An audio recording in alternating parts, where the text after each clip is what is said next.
Scott and Kat Blais, thank you so much for joining us on Living One for our series Face to Face with Elephants. And I wanted to start off by finding out how you came to be sharing your life with elephants. How did you reach this point? Well, thank you for the opportunity. We're excited to be here to be able to share a little bit of this with you and to be able to share a little bit more with the world about all the many unique characteristics and importance of being able to give back to elephants. My story, we'll keep it short, started working on the wrong side of the field, got thrown into working with elephants at a safari park in Canada when started working there when I was 13. Started working with the elephant department when I was 14, just helping out just as a summertime job. And by the time I was 15, I was working with elephant management directly and handling animals for rides and shows. Definitely on the dark side, breeding, used for circuses, etc. And that actually was the driving force to promote change. It was what we saw and learned there and said, we need to do something better. This is being labeled as the best of the best of what captivity has to offer. Where I was working, and it's so grossly insufficient and harmful, abusive, etc. So we set out about a chance to try to make change, and that led to the development of Elephant Sanctuary in Tennessee back in 1995, with the idea of maybe helping 4 elephants, and maybe they're going to become rogue and wild and destroy the world. But let's give them a chance to give them that space. And what it turned into was a dramatic transformation that has actually fueled our awareness, our global awareness of what elephants are capable of when it comes to recovery from trauma, and transformations that are just exponential and undefinable. And that's been the driving force ever since, is trying to give more elephants that chance. What started off with a dream of helping 4 has turned into the impact of helping dozens and dozens of elephants, not only at our sanctuary in Tennessee, the Elephant Sanctuary in Tennessee, but what we're doing here in South America. And hopefully beyond. And Kat, how did you get involved? I used to work in the veterinary field and was looking, was looking for something more. I liked my job, but I felt like there just had to be something else that I could give that would be more impactful. So I went back to school and started, they wanted us to do internships with animals we had never worked with before. And I had done a lot at that point. So one of the internships was the Elephant Sanctuary in Tennessee.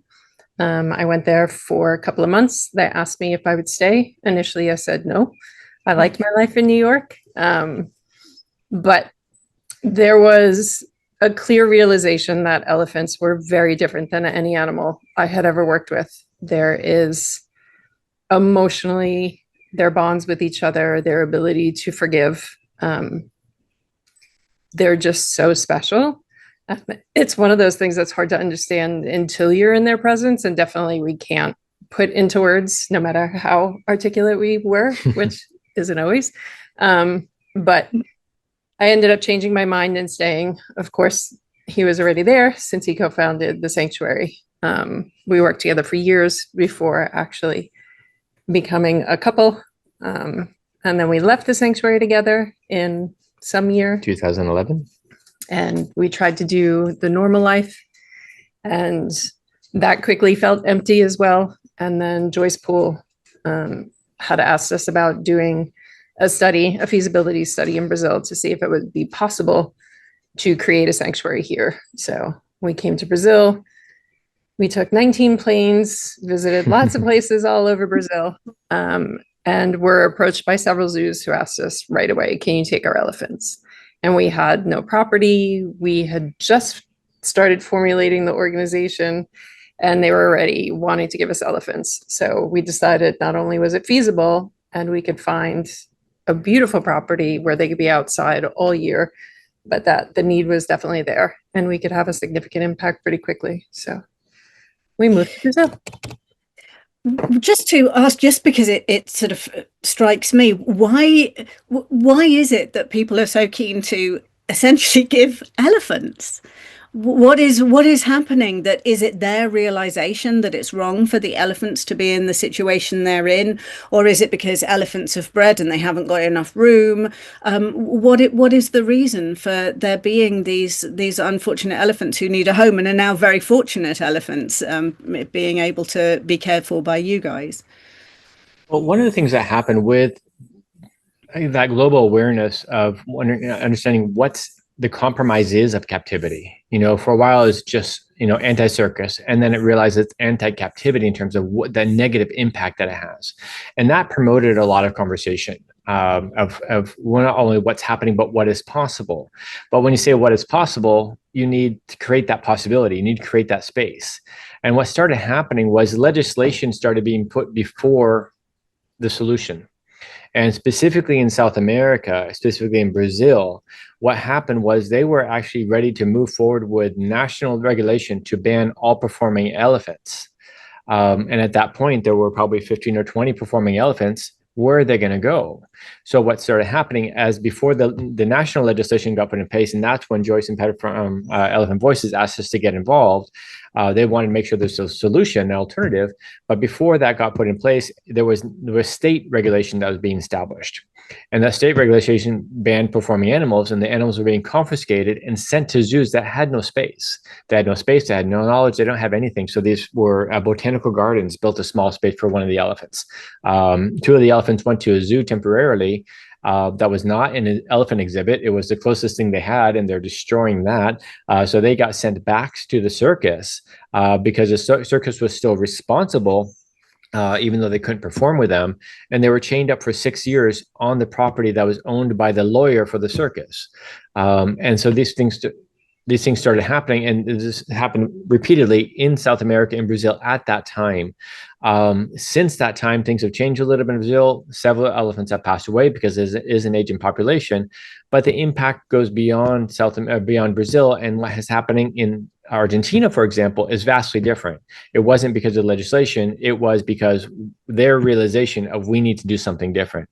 The states and governments that said this is not a sufficient life, and two of the primary zoos have transformed to eco parks, sending literally thousands of animals to sanctuaries internationally and saying no more. And so now Argentina no longer has elephants, in part because of their realization it's not right, but also they're proactive saying it's not right, but we're not going to wait like many zoos are till the end of the elephants die before saying no more. We're going to make a change for these elephants now.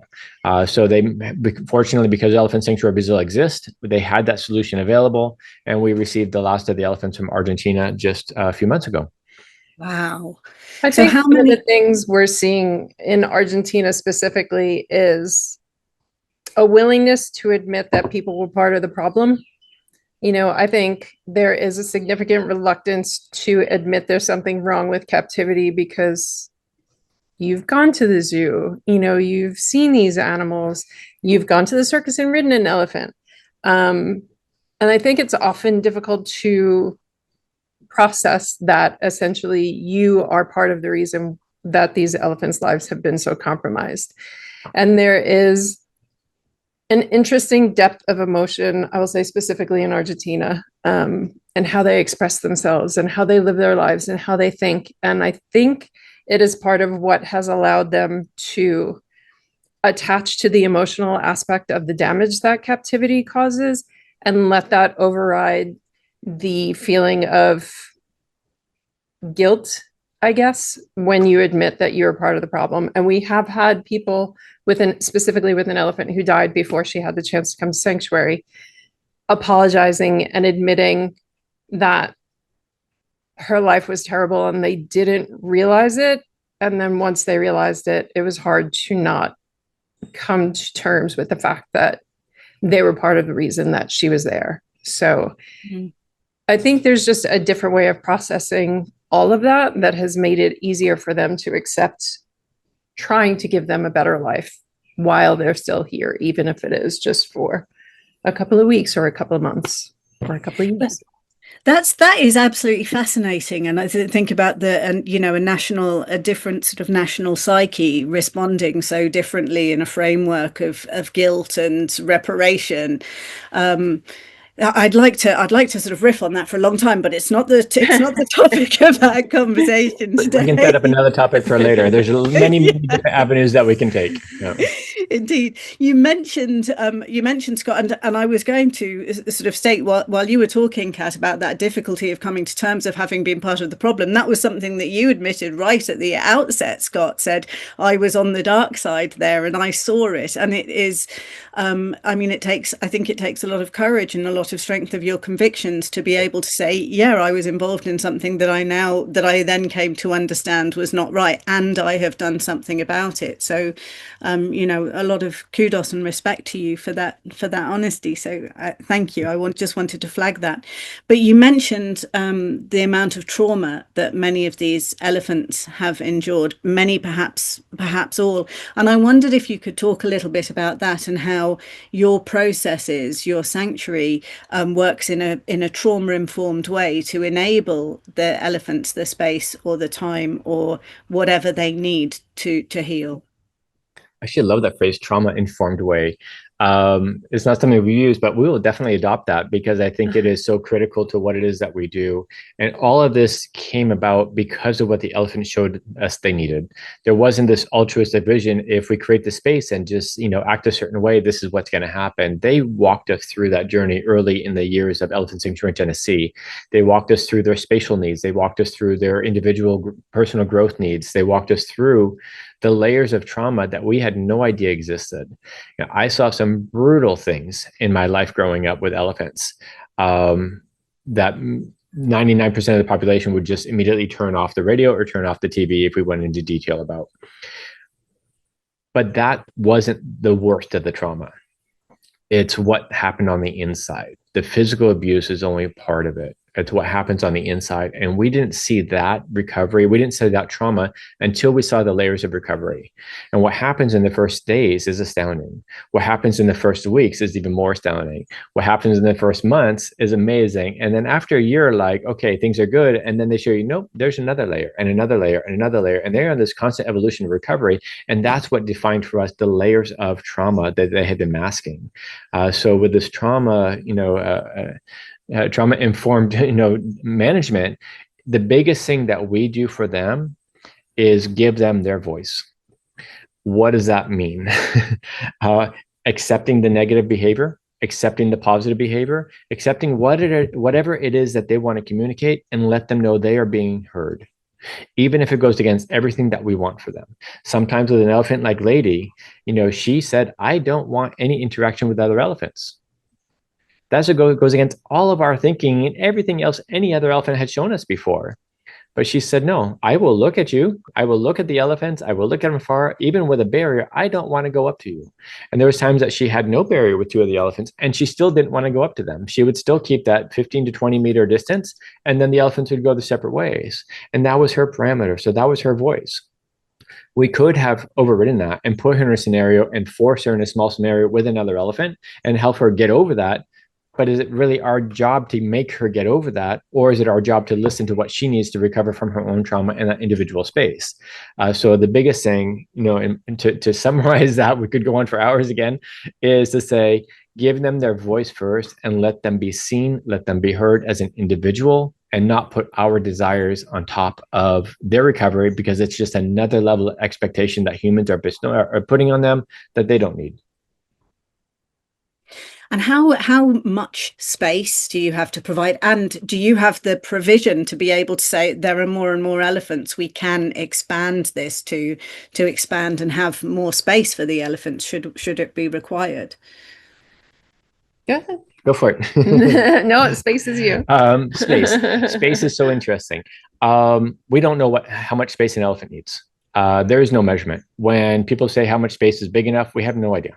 We know what's insufficient, but we don't know what they actually need. We only know what has been provided for them.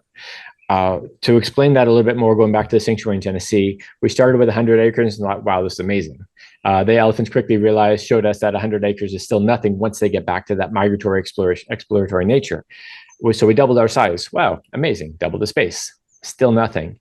Elephants that were in that space of 200 acres, a group of 8 elephants in that space for 200 acres for several years, and they had evolved and recovered a lot, were eventually moved on to another part of the property and opened up to 1,800 acres. The evolution that we saw within their personal growth was absolutely astounding and completely unexpected, because we already saw recovery, we already saw balance, we already saw these, remarkable changes. But once they showed us what it was mean with the impact when they could get lost within their own world, and not lost in terms of not knowing where they are, but lost in that nothing else has an impact except what I want, what I need, where I want to go. No influence, no sound, no anything except me and nature, me and my friend in nature, me and my friends and nature. And that growth that happened from that was, again, unexpected and astounding. That doesn't mean you need to start there. That's an evolution to that space. And for our growth, we started small because we had elephants that were knocking on the door. So we started off with an acre. Was it enough? No, but we had the money to buy 1 load of steel and we had 2 elephants that were going to go to an aquarium if we didn't take them right away. So you do what you can. And with this progress to continually evolve and grow, we're still in that. Right now, the African elephant that we have, Kenya, she has access to 3 enclosures, which total about 8 acres, 10 acres. I thought it was closer to 12. 12 acres. 12 acres isn't enough. But that's what we had right now while we're while we're raising more funds, while we're doing development. The sanctuary has the space, it has the physical land that has already been bought and paid for. We have close to 3,000 acres, 2,800 acres. So we have substantial land for all the elephants from South America. We just need to continue to expand to build the fences, but you can't wait for the end all before you start saying yes, because the elephants need help now. Yeah. And so it sounds as if your feeling is that assertion you say about now, that there is an importance to take them out of those adversive situations as soon as you possibly can and start that process of recovery. Is that how you see it? Yeah, I think so. I mean, even, Maya and Gita, our first 2 elephants, those are the ones we started with an acre. We had 1 yard. As they got there, we started building progressive yards. And they had a terrible relationship with each other. They had been on circus together for 40 years. They were chained separately.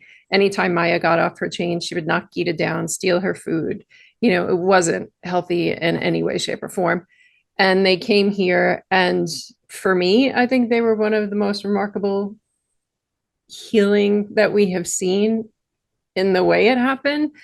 I mean, they had, again, 40 years of a terrible relationship, and we slept in the barn. Well, the barn's kind of open, so outside on hay bales, to be able to monitor them overnight, because all they had was the barn, which was 2 stalls, and outside, and we weren't letting them outside yet so that they could recover from the road.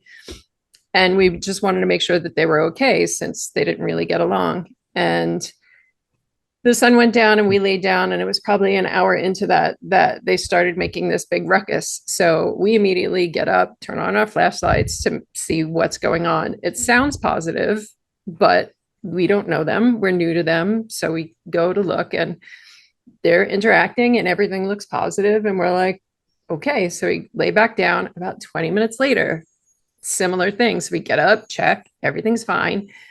This happened throughout the whole night. There wasn't a lot of sleep that went on anybody's side, on theirs or ours.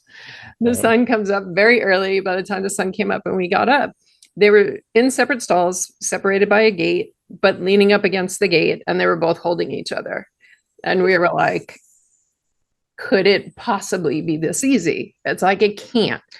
And we've been through a lot of introductions before. We've seen different things. We've had elephants that have arrived together. We've been through those scenarios, but because of their history, we still have to ask the question. We always take that a little bit of a step back to make sure it's not what we want it to be. We don't want to project if I want this to be first love, but it is that question, as Kat said, is this really happening? So we opened up the gate between the 2 of them. We didn't want to let them out right away. We don't want to create a chase scenario. There's so many things you're looking into when it comes to introductions and body language and what you're setting up and so on and so forth. So we opened the gate between the 2 of them, and they went up to each other, and they stood side by side, and they were eating breakfast, and they were all lovely. So we opened up. They walked out of the barn, trumpeted, rumbled, started eating grass together, and that was I mean, they never had an incident between the two It of started them. raining that afternoon. They're laying down on the ground. They're climbing over top of each other. It was just like, this is the perfect scenario. And again, this history is 40 years living together and always had disagreements, and what changed? Huge open space? No, it was 1 acre. And that's where you go back to giving them that voice, letting them be seen, letting them understanding what the behavior is. And that understanding and that communication starts from the very first moment anybody on our team sees those elephants. It can start by asking a question into the caregivers. I just saw your elephant do this. Have you seen this before? And what does it mean?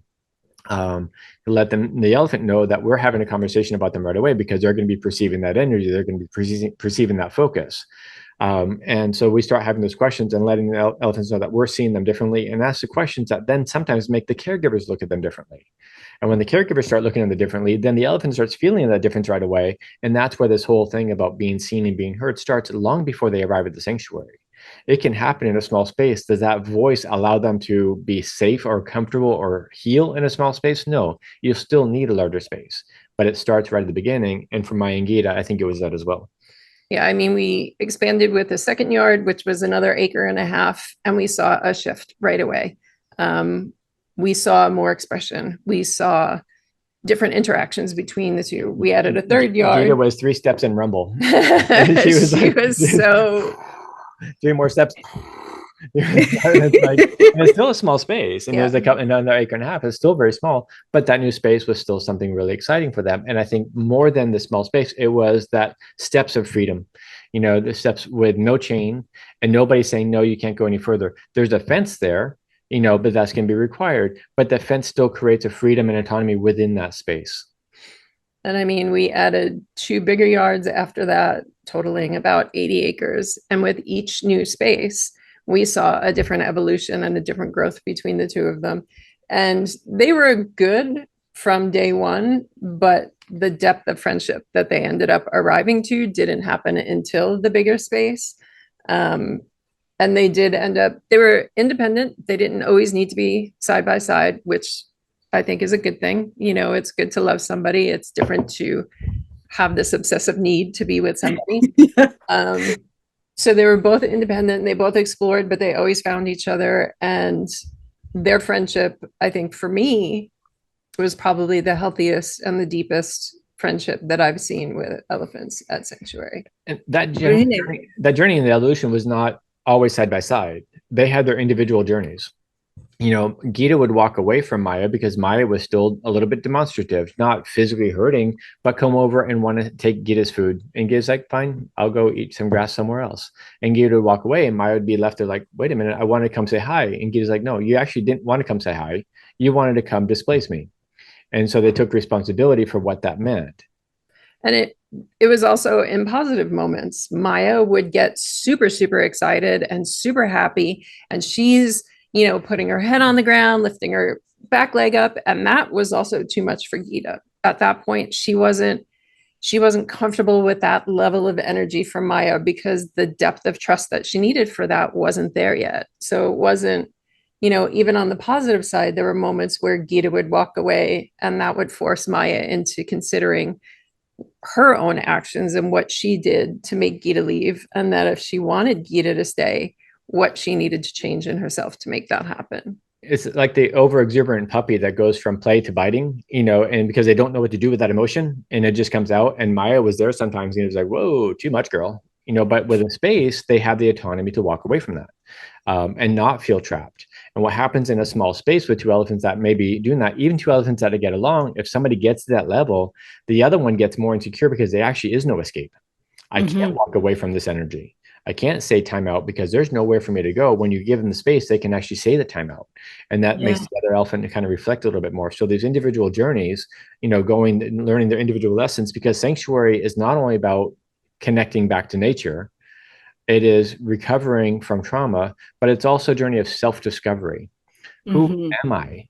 Who am I versus who's the front that I have been? And Maya was one of those, we can talk about so many elephants this way, but Maya was the big, giant, boisterous, very, very forward elephant. This very tough girl energy, tough girl, over abundance of self-confidence. that was all a mask for a very, very, very, very insecure individual. And Gita was the opposite. Gita stereotyped 99% of the time during her day. I have never seen an elephant who will stereotype while they eat, while people are interacting with them. I mean, the only time we saw her stop was when she laid down. And we had come up with all these plans of how to get her to reconnect and different things we were going to try. And she was like, oh, you silly humans. She got here and she's like, I am so wise and so connected. She's like, I just needed that space. And her stereotyping cut by at least like 70% the second she got here. Yeah. And she quickly showed us just how smart and how large of a presence she actually had. And she ended up being, out of the two of them, she ended up being, for lack of better terms, she was the boss lady. She was the leader. She was the guide. She was that spirit entity that just kind of resonated with nature. This is elephant. This is what it means to be an elephant. And this is what our role is. And this is what it's going to take to recover. And she kind of led that journey. Yeah. She took that ownership right away. Again, very opposite. There was one time with both of them, they were in the barn and they both looked at each other and were like, oh no, is this that moment? And Gita just stood there and they looked at each other for a minute and a little bit of push. And then it's like, no, everybody breathe. No, we're not doing this. And it was Gita. You could see Gita posturing a little bit. It's like, nope, this doesn't exist anymore. We're not doing this. And it wasn't through any sort of agitation or aggression. It was just standing her ground. This is a new book. Today is a new day. And they just moved forward from there.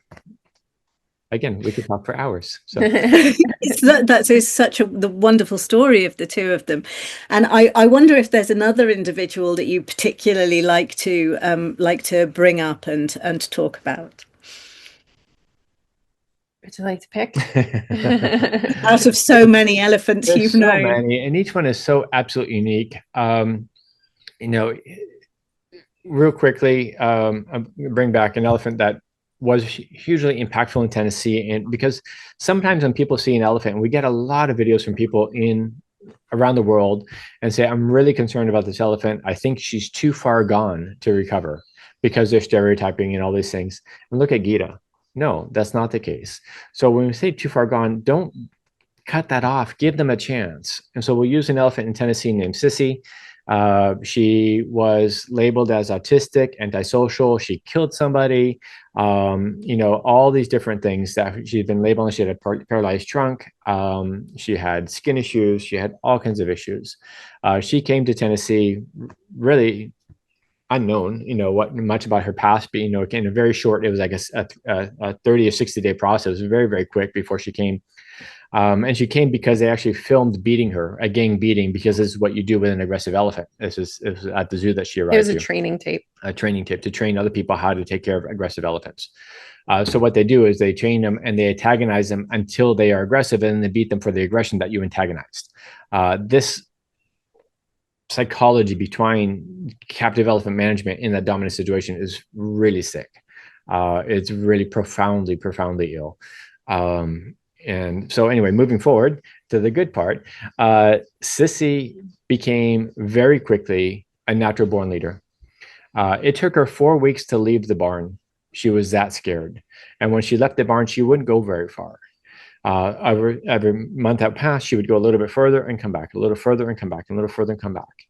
The next elephant that came was also very insecure, very aggressive, came from a zoo, very sheltered environment. She also took about 3 weeks to leave the barn.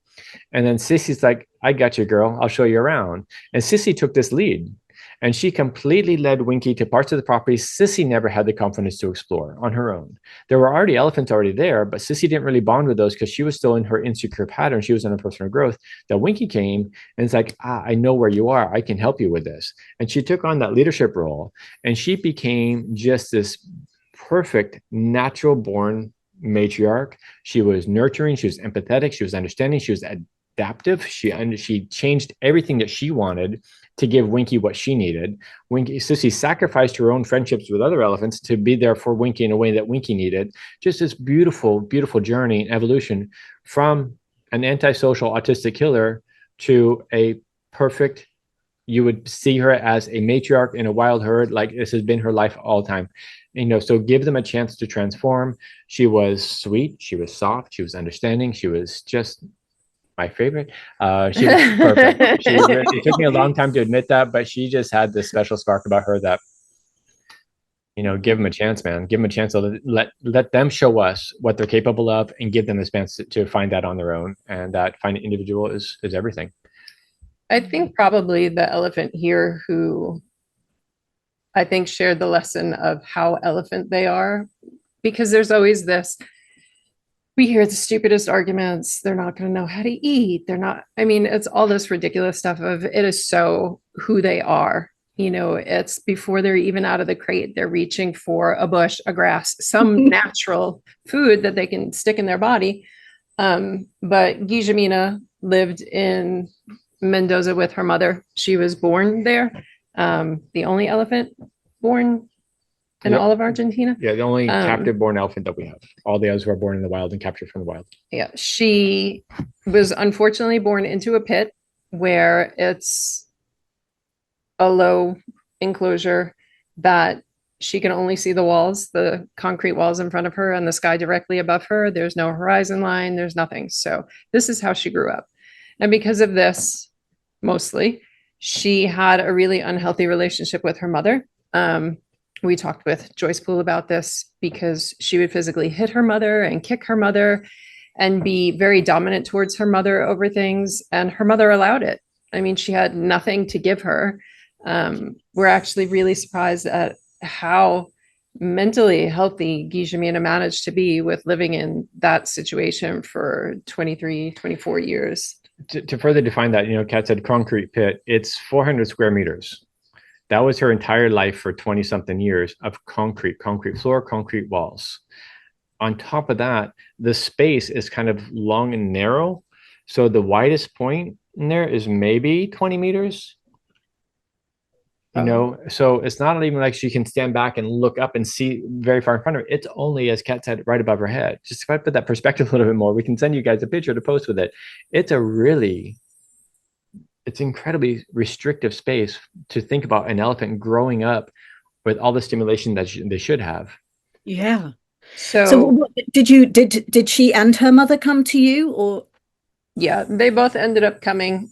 We had to work with them for longer than we've had to work with any other elephant to get them used to the crates and get them trained for all the behaviors, because they don't do any training there. There's no medical care. So we had to start from scratch with them. And then there was the issue of Guillermina being dominant. And because the crates were the best thing either had ever had for Guillermina in her life, for Pocha, her mom, in 50 years, Guillermina was really possessive and didn't want her mom to go in the crates. And it was a whole thing. We got them here. Finally, they didn't want to leave their crates, which was hysterical. It was dark out. They couldn't really see much, and they were comfortable staying in their crates. It took 8 hours to get them both out of the crates. And they are actually the only elephants we've ever had that chose to stay in the barn. The barn was open the next morning, and they stayed in the barn for 3 days. They just... Again, Guillermina's whole life, Pocha was ready before Gigi, but Gigi and her personality did not want her mom to leave and wasn't letting her mom leave. But after 23 years of seeing nothing, of course, being in an open air barn where you see this vast space was clearly a little overwhelming. Was just her. she's down there. She's pretty far away. She's a couple of kilometers away, but with the echoing of the valley, you can hear them talking. Oh. Sorry, I heard it. And then when Guillermina did leave the barn, she ended up leaving backwards because that was her security of going out, bum first, because she was so insecure. And they actually had to learn to look up. There was literally an elephant in the next yard, 20 meters from them. They had no idea she was there. They just had this habit of looking at the ground. So Lady's in the next yard, and she's actually making her lady attempt at being social, and they don't even realize that she's there. No clue. The dynamics were interesting. They started meeting other elephants, and They were doing really well. Geisha was a little overbearing with her energy at times, but she was never really physical with anyone.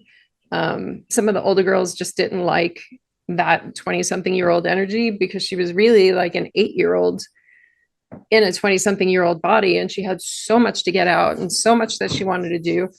And one of the weird things we saw was that her mom would be excited, like the girls would have a trumpet party and she'd go to run over and she'd go to interact and she would stop herself. And we're like, why? We have no idea what's going on. She seemed to really want it, but she wasn't actually letting herself have it. And we weren't sure if it was mom dynamics or what was going on. But she would stand back and her daughter would go in. Yeah. Her daughter would go in, like they'd both go in, Pocha leading, and then Pocha would stop a little bit and her daughter would go and interact. So Pocha ended up passing away a couple of months. 5 months after arrival. Yeah. And when we did her necropsy, it ended up that she had been sick for years. Her body was internally destroyed. And it is firmly our belief that she stayed to make sure her daughter was okay. And once her daughter was forming relationships and was okay, she let herself go. And probably part of the reason why she never got attached to anybody, because she had to have this awareness of what was going on in her body. But the thing about this was actually when her mom passed away, and I will let you take it because I will cry. So before we go there, we all want sanctuary forever for these girls, these girls and boys, but captivity has taken its toll. And sometimes captivity takes its toll on a 30-year-old, and sometimes it's not until they're 50 or 60.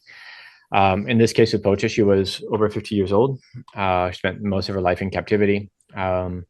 And one of the most beautiful things, when Kat said there's nothing she could do for her daughter and give to her daughter, except her daughter wanted to control her. So she gave that to her daughter because she had nothing else to give. There's no way to improve her daughter's life. We both live in a concrete pit.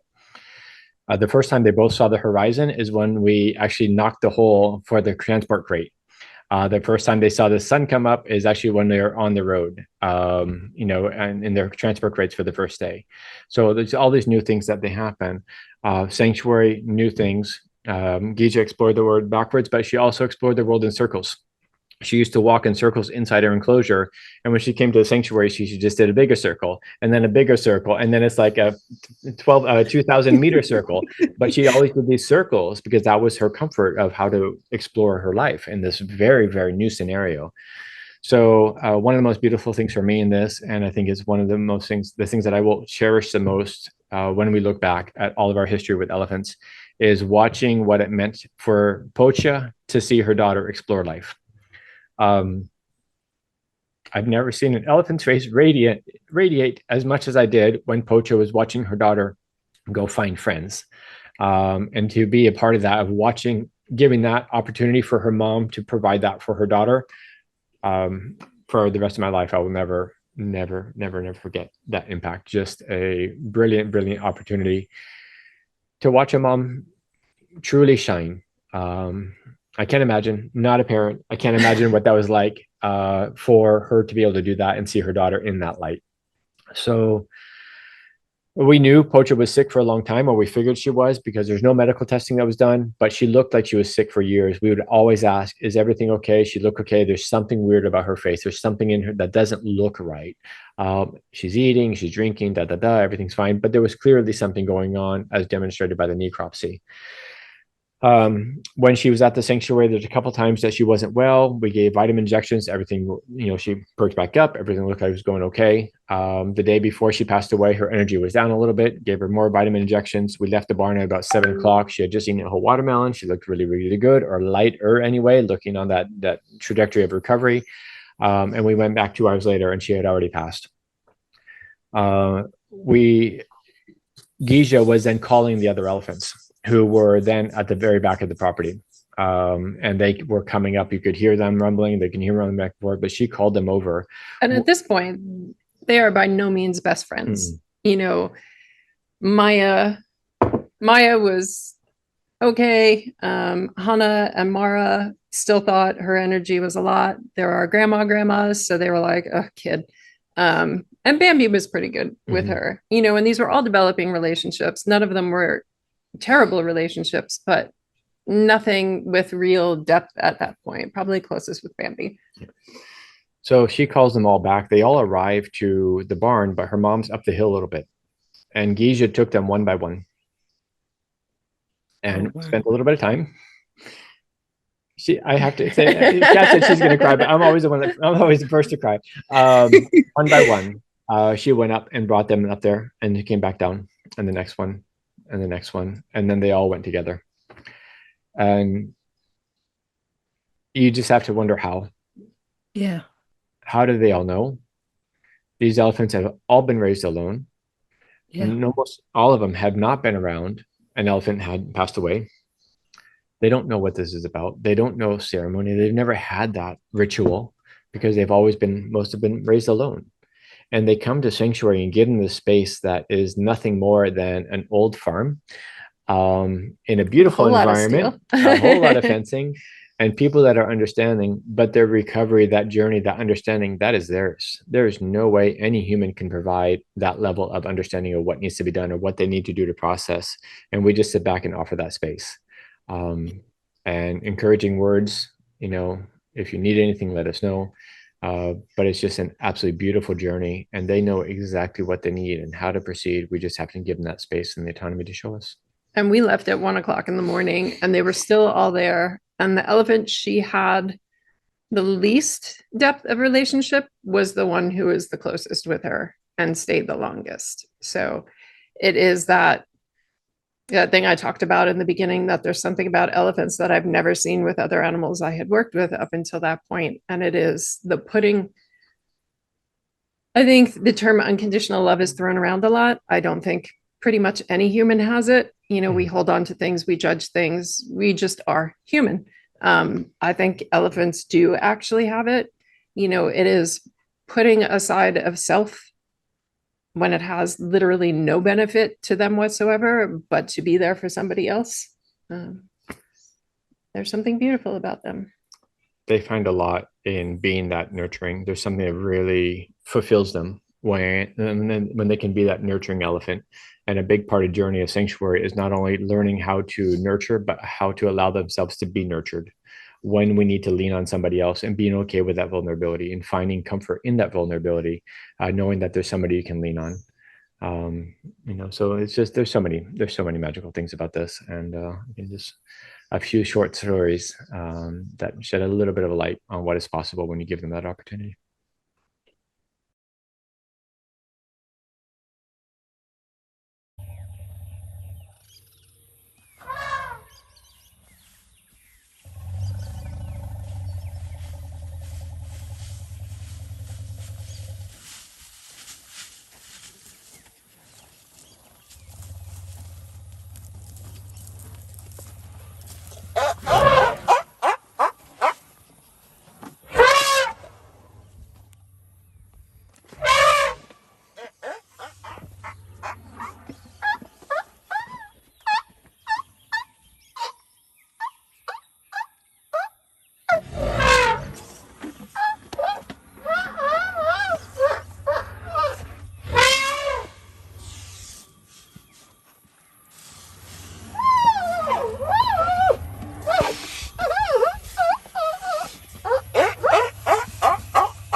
Scott and Kat, thank you so much, and all Gaian blessings for the work that you do. It is truly wonderful, and I'm